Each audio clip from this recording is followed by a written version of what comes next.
All right, so now we've arrived at the Akhmat training ground. We're going to see some of the training and hopefully talk to some of the soldiers about what the real situation of the war is. Можете сказать, что это? Это РПГ-7. Ага. РПГ-7 американского производства.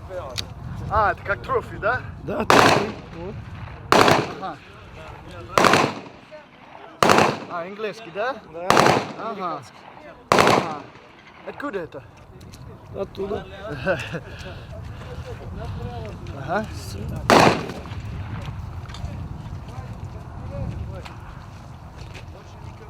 Я понял.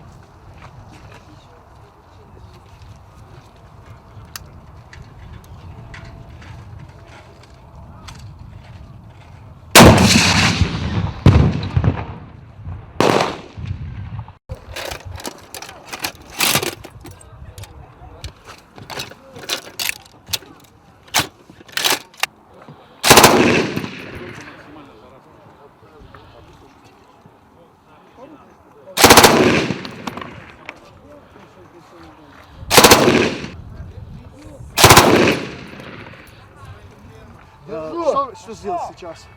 Работаем боевую слаженность двойки из-за укрытий, имитируем городские условия, тем самым углы зданий, какие-то перекрытия, налаживаем взаимодействие группы из 2 человек. Пока без стрельбы, нам нужно понять, как они двигаются, чтобы между ними было постоянное визуальное взаимодействие, визуальный контакт, и учим их тому, чтобы они проговаривали все свои команды для того, если группа будет не только из 2 человек, но и более.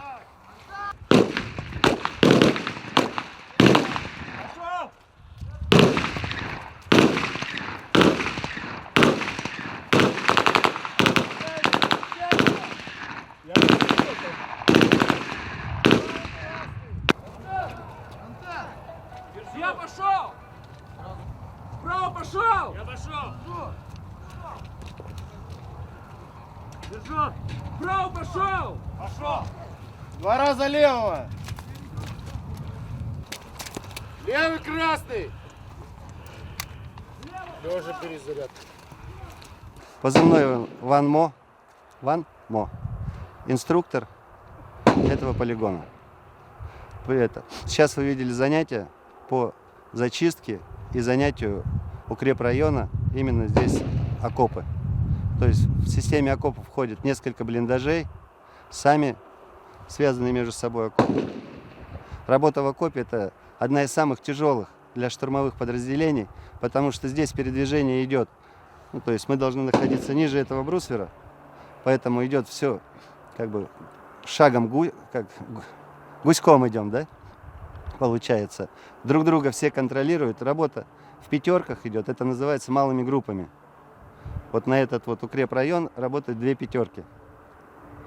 И для штурмовых подразделений работа в окопе – это 100% штурмовая работа. Все тяжести, которые на войне испытывают, это работа в окопе. Потому что передвижение, потому что тяжесть, неизвестность. Мы каждый угол просматриваем, либо простреливаем, либо идет с гранатой. Плюс система блиндажей. Это все надо тщательно досмотреть. Ну и вот этому мы здесь и учим. Поэтому это вот 100%. Время проводят они именно на работе где-то около 4-6 часов в день. Это именно работа в окопе. Группы меняются, они поработали здесь, идут на следующий участок занятий. В конце концов, в конце дня они все равно возвращаются сюда и дорабатывают опять здесь. Это каждодневный труд.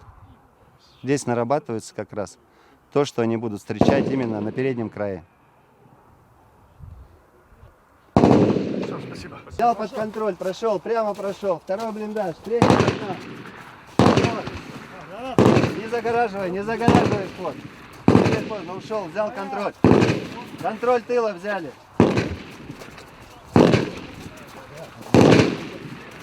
Контроль. Держим, ждем. Прижался к стеночке. Вправо-влево разошли. Держим. Подали знак. Группа. Подходим.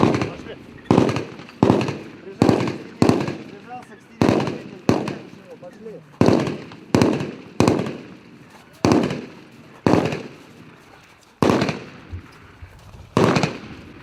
Контроль. Быстро прошли. Что видишь? Озвучивай.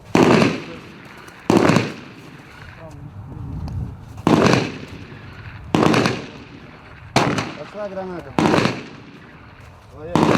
Расстрел на вытянутых руках. Идем. Прямо быстро прошли. Притормозили. Оттяжечка проверили. Пошли. Назад, да, видишь? Числовой. Заходим. Воно налево. Присел. Контроль. Чисто. Воно дали направо. Красиво. Прострелили, вышли. В сторону расстрела. Прямо прошел. Держу. Держу. Вернулся, держишь. Пошли.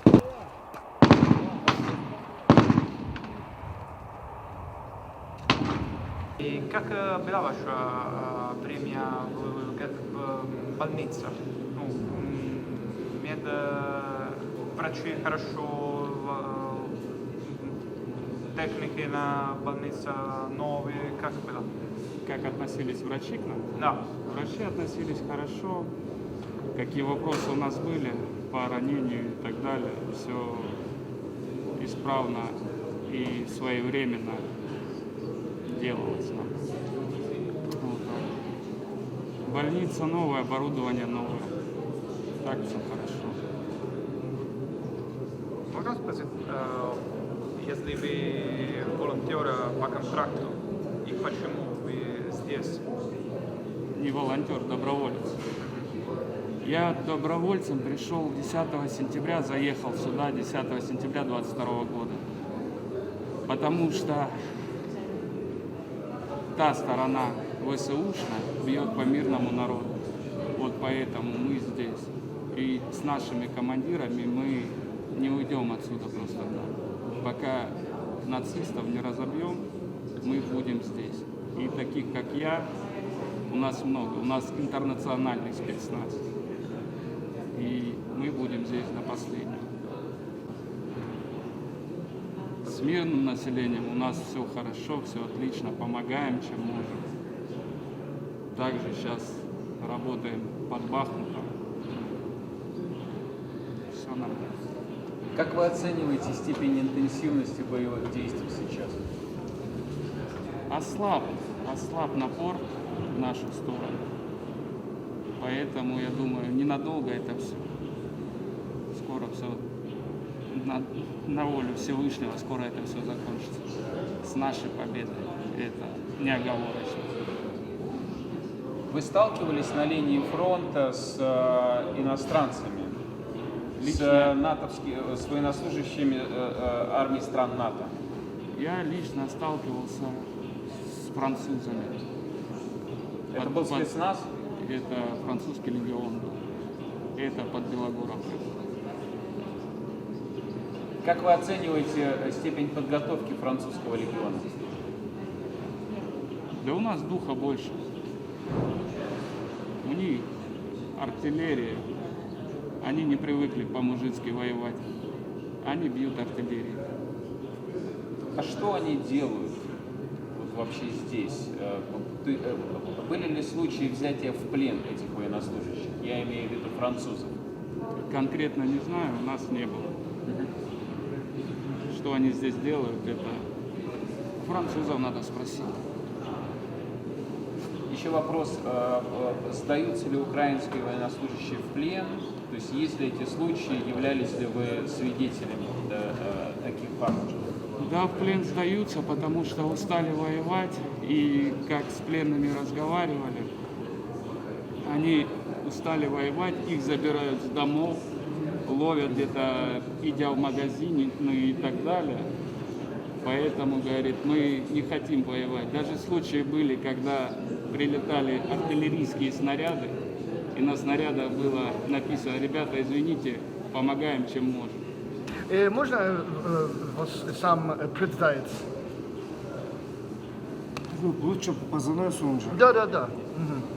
И вы откуда? С Грозного. И вы? Урал, Пермь. Можем сказать, what's battalion, что это Ахмат? Еще раз. What's the battalion Ахмат? Можем Что сказать? такое батальон Ахмат для вас? Для нас батальон Ахмат это, во-первых, наш глава Чеченской Республики представляет батальон Ахмат. Все север, запад, юг. Ахмат это наш первый президент Чеченской Республики. И впоследствии с этого самого начала идет все полки Ахмат сейчас в основном у нас. Батальон спецназ Ахмат, полк спецназ Ахмат, полки спецназ Ахмат, север Ахмат, юг Ахмат, запад Ахмат. Ну, у каждого есть свои направления. И как долго вы был в Донбасс?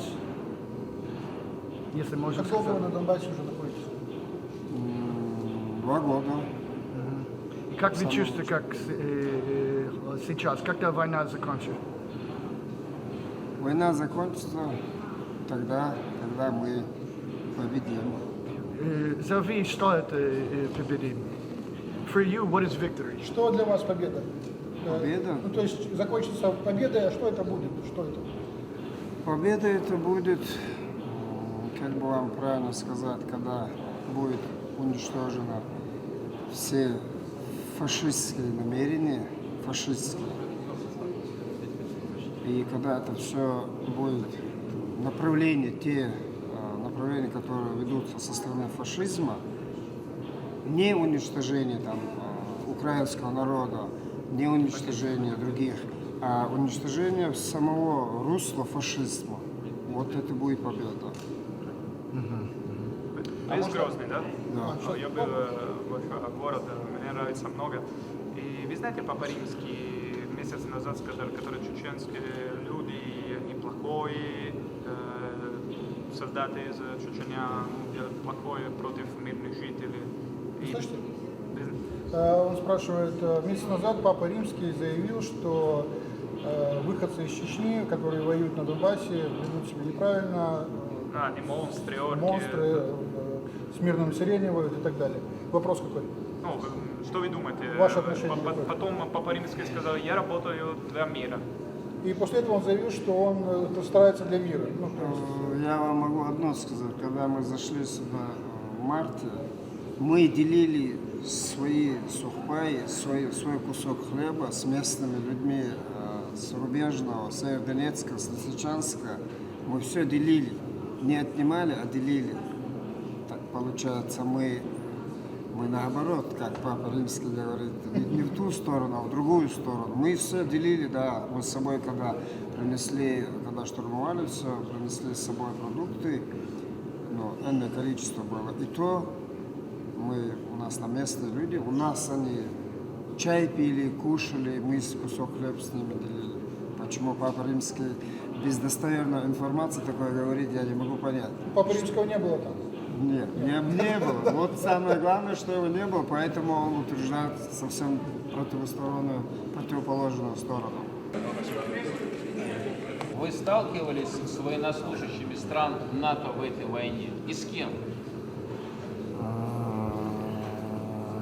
Я сталкивался, но через стены сталкивался.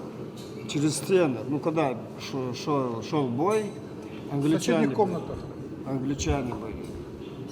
Английские разговоры были. Потом после перестрелки на второй день там еще находили английские какие-то бумажки.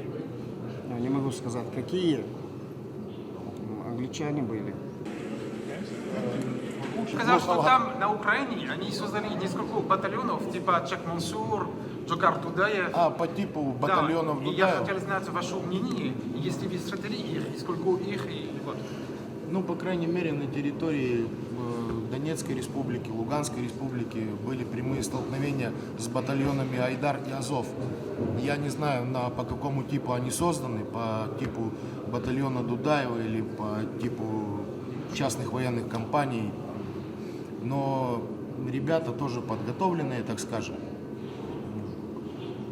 Что я могу об этом сказать? Ну, я думаю, что в первую очередь это на подсознательном уровне поддержание стороны той, которая идет не по правильному пути. Можно было бы изначально вообще решить этот конфликт интересов, грубо говоря, малыми жертвами, не как сейчас. Вы сталкивались со случаями заградотрядов с той стороны? Ну, об этом говорят. Может быть, не сталкивались, интересно.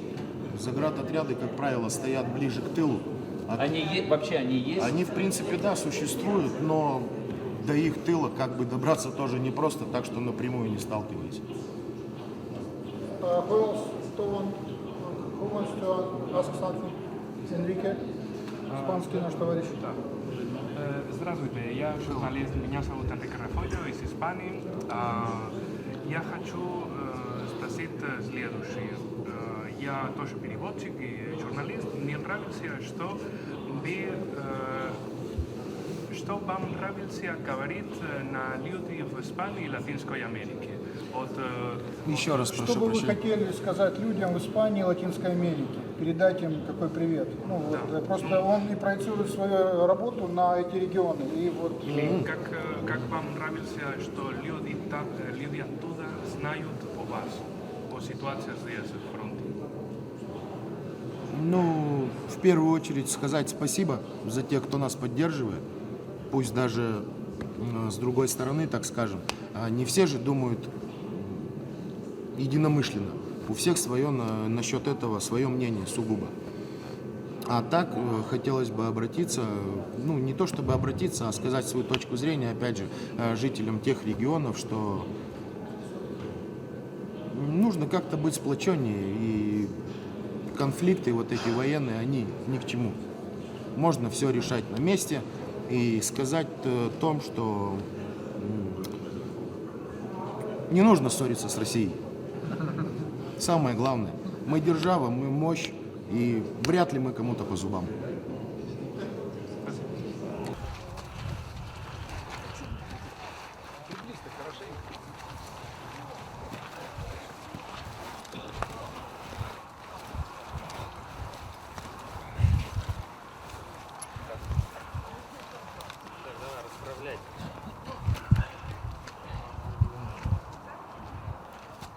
Так, не поднимайся, пониже.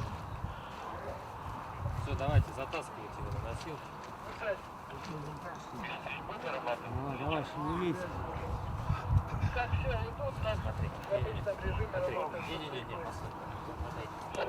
Ага. Добрый день. Добрый день. Можете сказать, что вы сделали сейчас? О, мы отрабатываем эвакуацию. Первую помощь из красной зоны, им надо потихонечку его отнести в желтую, там, где уже нет прямого контакта с противником. Вот так вот. И это важно, да, или как? Да, это очень важный момент. Вот, раненых много. И тут при оказании помощи главное самому еще не стать раненым. Правильно? Правильно. Поэтому надо делать все аккуратно. Они сейчас отнесут его в зону, где якобы нет прямого контакта с противником, и продолжат эвакуацию. И уже там, где относительно безопасно, окажут ему полный объем помощи. Ну, какой возможно будет сделать в таких условиях. Вот так вот. So, спасибо большое. That's been a look at the Akhmat Battalion here in Donbass. This is a quick preview of our film that's coming soon, and we're here with you. Please share, like, and subscribe.